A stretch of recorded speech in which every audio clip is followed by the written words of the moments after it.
Hey guys, how you doing? It's your boy Jonathan Gadamu back at it again with another review, and this time we're going to be reviewing episode 11 of Fire Force. And, the whole, aftermath, the finding out show, it was a lit chapter, but, not a chapter, episode. I keep mixing chapter episode. It's a lit episode. But this one was kind of slower. It's the easing into the new arc, and this arc's going to be focused around the seventh squad, 7th division with Benimaru, which I'm excited because Benimaru looks like a thug. He looks like a boss, bro. Even in his intro, you knew he was gonna be cold from the intro. Like from the moment you saw him, you knew he was cold. There's no doubt about it, and we were just proving that with this episode. So yeah, I'm excited. And so we start off with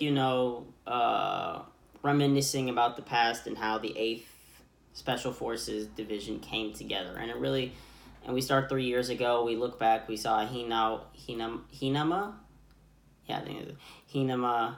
We saw Maki, Obi.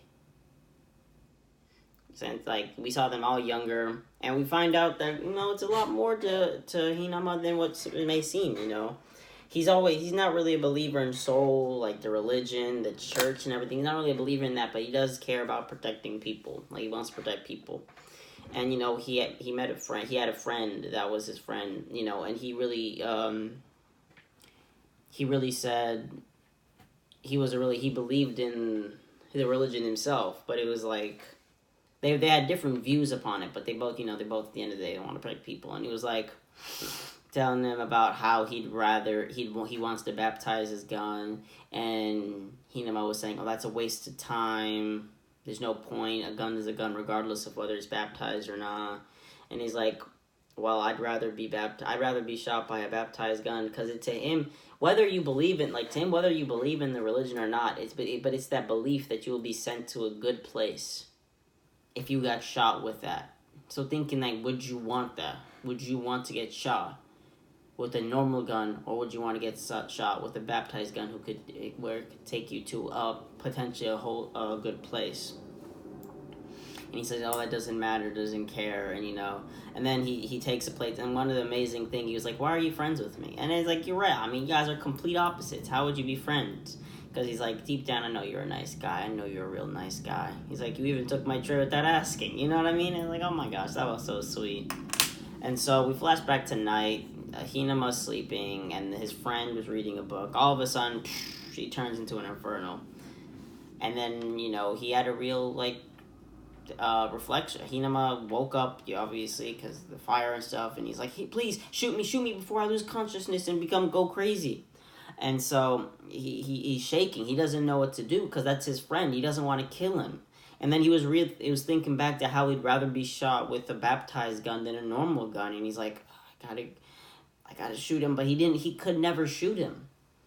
And then eventually he wasn't able to do it, and then some other guys came in and just peppered him with normal guns, and he was devastated because he couldn't kill him with the baptized gun the way he wanted to, and he was really devastated about that. So then he's walking down the street, and he hears that there's an infernal incident. And then he goes and he watches, and basically we introduce to Obi a young point, and we see where his drive came from. He sees, because he was a regular firefighter, he's not special fire forces. He doesn't have any powers like that. So he goes and tells them, he's telling the special fire force when they come, he's like, "Oh, there's one here that's pretty chill, it's not going to do anything, and there's one that's pretty active over here." And so, because this division has a point system to keep the morale up, which is kind of sickening. It's like, you do your job because you care about it, because you care about protecting the people, not because, I have to kill him, oh my gosh, whatever, you got to show your passion for it. And it was really sickening to see that, because the mother, because they could have easily just split their team up in two and then killed both of them. But he was like, nah, we're not interested in that. Let's just go. Because obviously in their point system, the one that's more active, the one that's will attack you is more points. So, and then the wife is devastated because she knows that her husband is struggling, and that she wants him to get put to rest already, but because because he's holding in. Because that guy's holding in. The other guy's just lost control. So then Obi gets mad. He confronts them, and then they have this whole conflict. He's like, "Stay out of it. Mind your own business. Amateur. Let the pros do it." So basic stuff like that, putting him down. And then after they leave, he basically tells the wife that it's okay. We'll go if you allow me to. I would happily put him to rest for you. And so while he's getting ready, Hinama comes. Hinawa or Hinama? Please let me know my names, bro. I'm not good with names in anime and manga. I will study them more, I promise. But if you guys could put on the comments, these guys, whatever name I get wrong, I'd appreciate it. But yeah, so yeah, he confronts them. He's like, "Oh, I'm a sergeant. I'll gladly work with you." And then as they're going upstairs, he's telling him a story about how he couldn't kill it. And so, oh shoot, I forgot to tell you. Okay, yeah, I forgot one more thing. After the incident where his friend had died, Hinama's friend had died, he went and got his gun, and that's the gun that he uses to this day, because it's the baptized gun. It's a memento, his friend, it's everything to him. So yeah, I'm sorry I left that out. That was a big deal. And so they're going, and they see him. It's like, okay, I'll kill him. It's like, no, let me kill him. Because it's kind of redemption for him to show that he's grown, and that they're willing to grow. So he goes, kills them, everything else, and then afterwards, Obi tells him, like, this is what I want to do. I want to make a special fire force to get rid of, to solve the mystery of the Infernals, And so together they did. They bought the rust down cathedral, because it was a small rundown cathedral. My bad, cathedral. And they had the first one they hire is Maki, because she might not be, because in Hinama's eyes she might not be good enough for a sergeant, but as a firefighter she would be, as a special fire force member, she'd be great. She works hard, she's really caring, she's perfect for this division. That makes Maki get in her feels and everything. And then flashes back a couple years later to their first fire incident. I don't think it was a couple years later, because would it really take that long for them to get their first one? But anyways, so first incident, they knew stuff was off. There was a red cross on the ground. Like the business he was working for came in to collect, company that he owed money to was coming in to collect taxes, and somehow that this weird incident was connected to, was the business that was going after him is in the 7th department, the 7th jurisdiction. So that means we get to see the boy Benimaru. We get to see Benimaru. That's gonna be lit.